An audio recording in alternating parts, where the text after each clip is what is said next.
What's Past is Prologue to Victory for Patients and Physicians is the title of this. So we're just going to go run through some things. This meeting has given you everything you need to do to understand what I can't, or I don't have time to fill in a lot of blanks, and I think most of you understand these anyway. So here we go. The patient-physician relationship unadulterated, what we're looking for, what we're trying to do. You start off with a patient. Who is a patient? An individual who recognizes something is not quite right about his or her well-being. Then there's the physician, one with knowledge and ability, okay, whom the patient consults for help. So the patient-physician relationship is a mutually beneficial contract. Okay, knowledge is power. So traditionally, and Dr. Held brought us through some of this in a way, but knowledge is power. And a scientific equation, knowledge equals power, variously defined across a spectrum of disciplines in social science. Again, social knowledge is social power, etc. Political and economic the same way. Now, traditionally, kings or priests maintained authority over healers. And that's a whole system of the history of medicine, a little dull. By the way, history is usually dull. Why is it the last class of the day? I don't know, but here we are.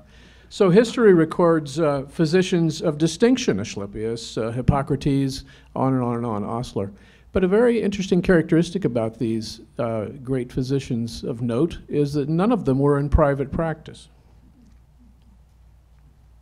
All right, I just want to kind of give a little quick background here. In the 18th century, two revolutions were fought to develop the rights of man. French Revolution, and we take liberty, equality, fraternity, thought that the rights of man could be bettered by man himself and by the state. In colonial America, there was a different kind of experience that was pretty much summarized by Benjamin Franklin, saying that God governs in the affairs of men, and it is, if a sparrow cannot fall to the ground without his notice, is it probable that an empire can rise without his aid? Well, so there's a distinction now. This set up an ability for us to have something called the private practice of medicine. Even in England today, under the king, or it's the Queen of England at the moment, there's the British Health Service, which is socialized medicine. All right, so now we move up into the 19th century. This is very important as we look at things we heard last night and through this whole thing. A few of the German thinkers, Hegel says, reduce the ideal to rational. Make it something you can hold in your hand, nothing that you can just conceptualize. Marx, capitalism was essential for history, but capitalism needs to lead to revolution, which needs to, via chaos, by the way, lead to utopia. Engels followed up with this with a historical materialism. I think you all know a lot of this. The one that I love to kind of throw in here is Wagner, the musician, a Renaissance thinker. He probably didn't care whether he was a technocrat or a left thinker or a right thinker, if he moved into the 20th century and saw that communism and fascism were the working out of some of the things. He enjoyed them all, but he was one of these German thinkers as well. Okay, now we move into the 20th century, when AAPS was founded, of course.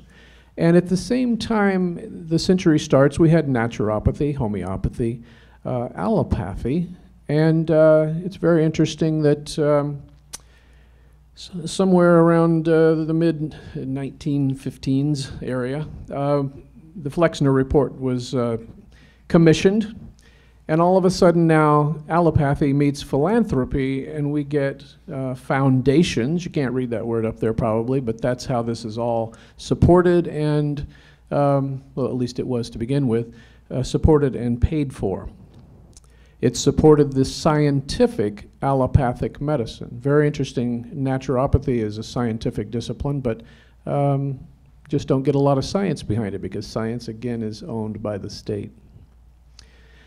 Well, okay, so here's the 20th century with Marxism in full flower. Vladimir Lenin wrote after his friend Karl Marx, who died in 1883, Engels was the finest scholar and teacher of the modern proletariat in the whole civilized world. In their scientific works, recall last night, Marx and Engels were the first to explain that socialism is not the invention of dreamers, but the final aim and necessary result of the development of the productive forces in modern society.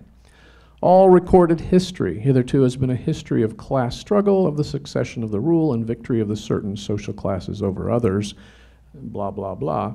And then we get a little Stalin, and we get a little Mao Zedong, we get a little Pol Pot, and we get a little abortion of human unborn. Well, then we conclude, I don't say conclude, but we come up to date here with the 21st century, and chaos is that word. This is that position in the Marxist historical dialect, if you will, or dialectic, a la Obamacare. So we have it. The extension of the Marxist dream. Resist, resist, resist, resist. Isn't that what we've heard in the last 8, 9, 10 months? Let's go back to 1943. And I want us to kind of picture something in 1943. This is the one thing that is nice about history, but it's not the way history is taught to us. It's numbers, dates, people, memorize, go to the next class. But let's go back to 1943. New graduates. You graduate in 1943 from medical school. All right, what's going on? World War II, pretty chaotic. Can you imagine yourself just graduating in that atmosphere? All right, if you've been out 10 years, okay, you graduated in 1933. What was going on in 1933? Depression, okay? And so these people had been doctors for 10 years through the Depression up through 1943. Again, picture, something's going to happen in 1943. Okay, in 1923 graduates. This was the first era of the graduating class after allopathy became the medicine of choice, the healing of choice. And these doctors had been around about 30 years of practicing medicine. They went through the era of progressivism, income tax were new, the trusts busted so that the foundations could replace them. And all of them were there for the debates that happened in 1943, which was shortly after the Social Security Act, 1937, came along. And here we are, Murray-Wagner-Dingle bill. This bill, in summary, would have socialized medicine in one, is it swell foop, I think? Physicians at that point, as we can see, the ones who'd been out 30 years or 20 years or 10 years or new graduates, were hearing this discussion. All right, those who, and the doctors were falling onto a couple of sides here. Those who thought it would relieve the burdens on the doctor, great idea, let's have this socialized medicine. And those who thought it would ruin the private practice of medicine. Remember, the private practice of medicine isn't very old at this point. So here we are, people like you and me, all of us, thinking about this, hearing these things, hearing reports like we've heard all week and last night. So in Gary, Indiana, in the Lake County Medical Society, a group of physicians getting a little laissez-faire from the AMA. Nothing much has changed there. AMA is like, oh, nah, it's not our deal. Formed a group to oppose this Wagner-Murray-Dingle bill in Congress. The dream. Now position yourself here as an AAPS physician, and this is what we do. We need members. We need people like us. There's got to be people like us out there. We need to grow. So the dream was to gather enough members of physicians to maintain the integrity of the profession, okay, as in choice number 2. They thought something like the Wagner-Murray-Dingle bill would just ruin everything. Well, you know what? They didn't get that dream. They didn't get thousands and thousands and thousands of doctors to join with this new idea and stand up and fight it. But, as Providence will go, there was enough opposition rallied to defeat the bill. Now, did the doctors defeat the bill? No. We're living in a society at this point. Of course, the legislators had to vote on this thing. So socialized medicine was not introduced in 1943, but AAPS was. Okay? It was formed there in Gary, Indiana. Now, the Association of a Group of American Physicians rose up and brought defeat. They brought defeat in the first battle, defeat against the system. But here's where the lines were drawn. Now, what was happening? Okay, they lost this in the legislature, the right to have a socialized medicine right off. But the socialists, and I'm just going to call them that collectively, no pun intended, not the Nazis, not the communists, but they began to educate the public. That was their technique. That was their way of doing battle, was to start educating the public. And who are their winners here? Darwin, Marx, Freud, and Wagner. And pretty much all of us have lived in this 20th century sometime or another, so we've seen the fruit of this, but this is the method. Now, the new AAPS, with members in every state, maybe 2 members, maybe 200 members, but members in every state, responded with energy and resolve with education programs, fighting disinformation with information. Take note of this as we move into our next round of the fight. Responded with energy and resolve with education programs to advocate freedom, individual responsibility, ethical Hippocratic medicine. Not some kind of medical program, no, basics. The new Association of American Physicians and Surgeons started a national office in Chicago. Harry Northam, in other words, there are historical figures. This will be on the test. Harry Northam served as executive secretary until his death in 1968. We began a monthly newsletter. In your folder, there's a few things in there that I want you to look at. I really do want you to look at this. If you're an AAPS physician, you're thinking about it, you want to be one, look at some who were, and look at where we've been. So there's 2 or 3 things in there associated with this, but one of them is an old newsletter. Just randomly picked. It's from 1969, as it turns out. But they began a monthly newsletter. Doctors recruited other doctors. That's how they did this. You know, they had radio, but not much else to do. They had biannual meetings, and they continued this for a long time. April in Chicago at the home office, and October it was elsewhere. They had an annual high school essay contest, and this started back in the early days and continued for quite a while. Now I want to start this. This is what's happening to us. This is the battle. This is the battlefield. It's called progress, okay? Progressive progress. So here we go. Progress. I'm going to do this by decade. It's going to be really quickly, I hope. But so there's obviously a lot of blanks to fill in, but it'll give you the idea of how to put yourself in today's world here, I think. So 1945 encompasses the 40s. After the Social Security, and I put those in parentheses, or quotation marks, excuse me, became law in 1937, the first attempt to socialize medicine in the United States of America was thwarted, as we just talked about a minute ago. Progress, 1955. This is where I want you to read Dr. Dingus' testimony. Dr. Dingus was a president of AAPS. He gave the testimony to the amendment of Social Security, and this is 1955-56, that would extend Social Security to disability and some others. In other words, they were trying to get a little bit more coverage for Social Security. Both of these bills that they testified against, and the testimony was just right on from a point of view of what APS members usually stand for. Both of these passed in Congress, amending, added to the Social Security Act of '37, expanding coverage, expanding control. One of the things that Dr. Dingus said was passage of H.R. 7225, which was one of the amendments, would practically eliminate from the American scene the rights of any individual to plan his future. 1965, we know this one. It's right on it.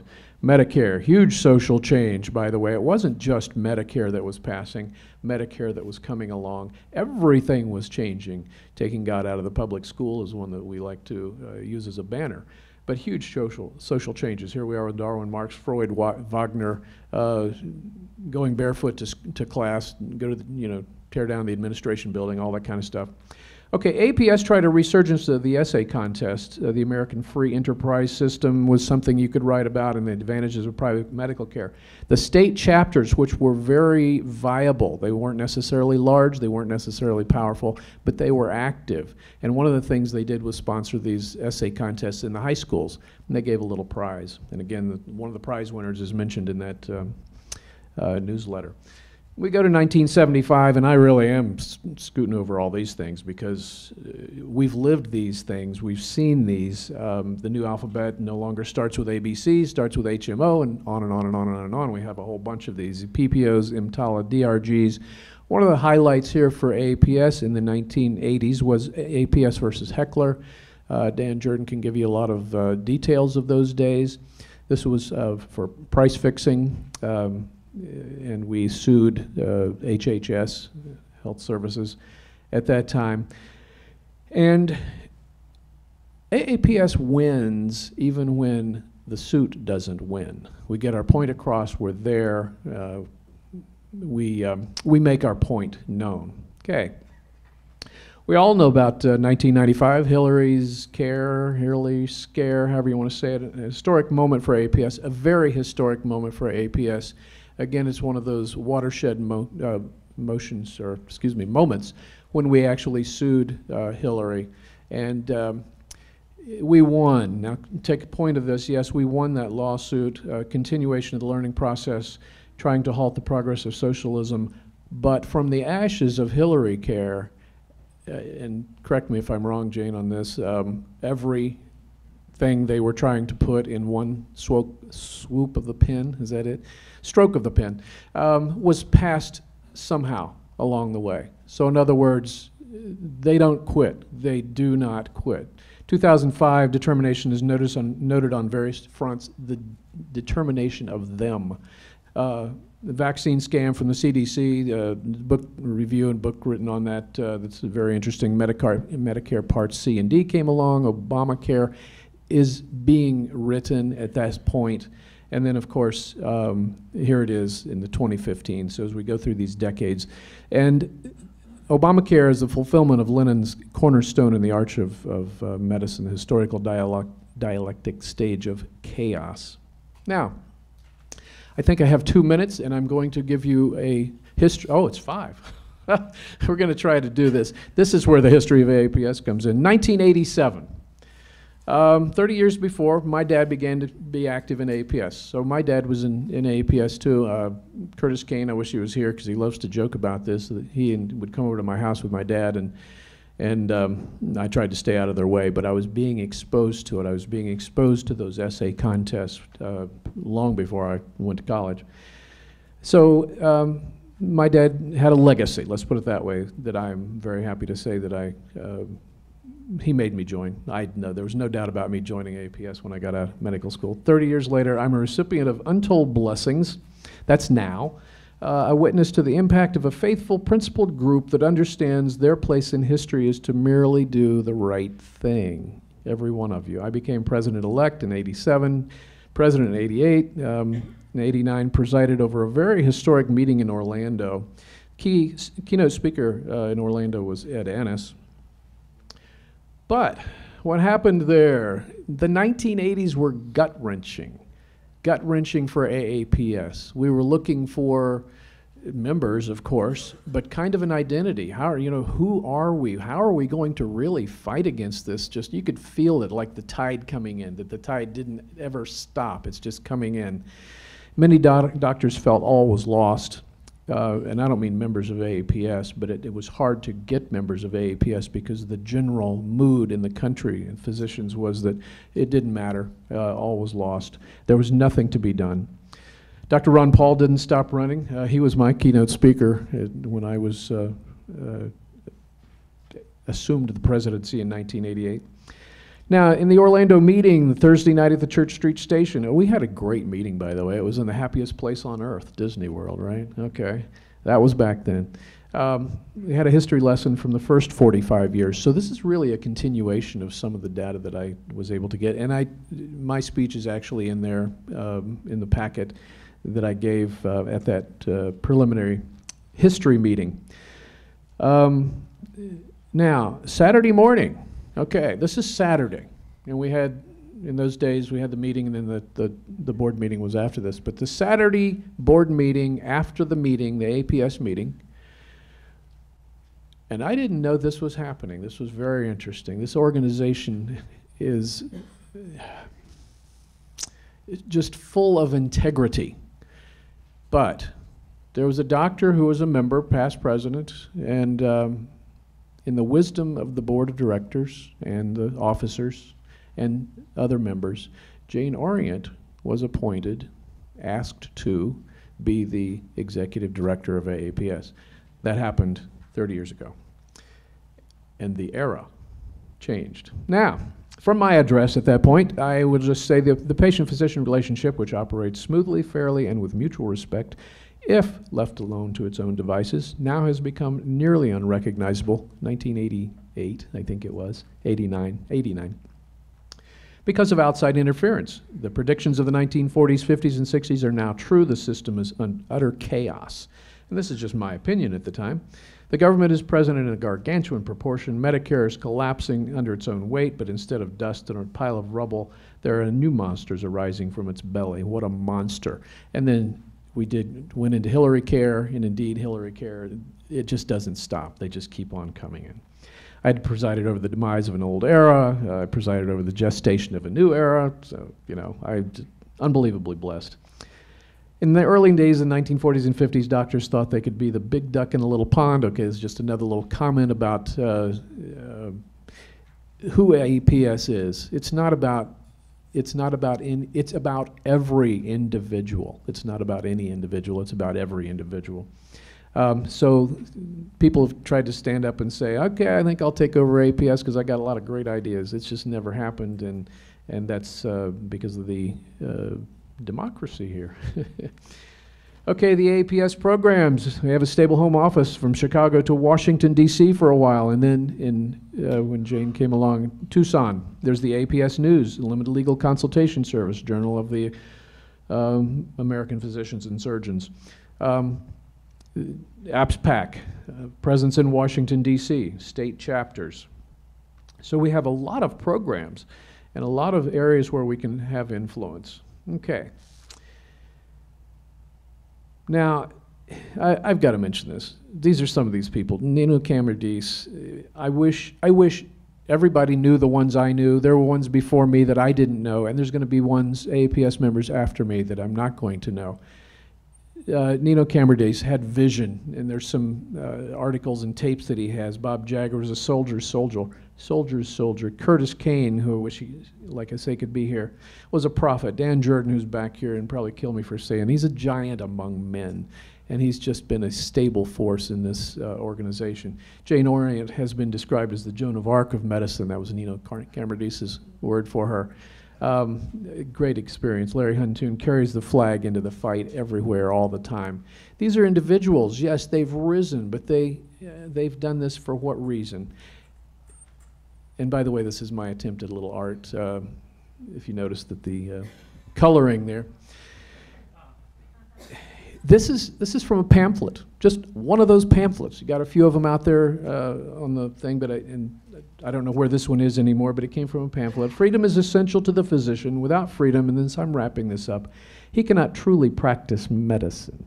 He can be a governmental medical clerk, see patients, and complete papers in accordance with the regulations, yes, but unless the physician is free to think and to care, he cannot practice honest medicine. We in AAPS know that we can and will maintain freedom. Some of our opponents scoff at this, and some of our timid colleagues wring their hands in dismay and doubt. But we in AAPS know that we can do it, and do it we will. At any AAPS annual meeting, you will find doctors who are so determined to fight on for freedom that although none of them would ever expect to find himself or herself in the position of being the last surviving free physician in America, yet none of them would flinch from his duty and responsibility if such a distinction were cast upon him. As long as any one AAPS member still lives, freedom in American medicine will survive.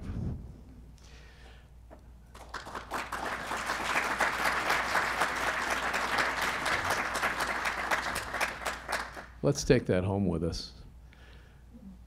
Okay, I'm just one of them. Now, something that happens about this time in the meeting, and again, what a whirlwind, 74 and a half years.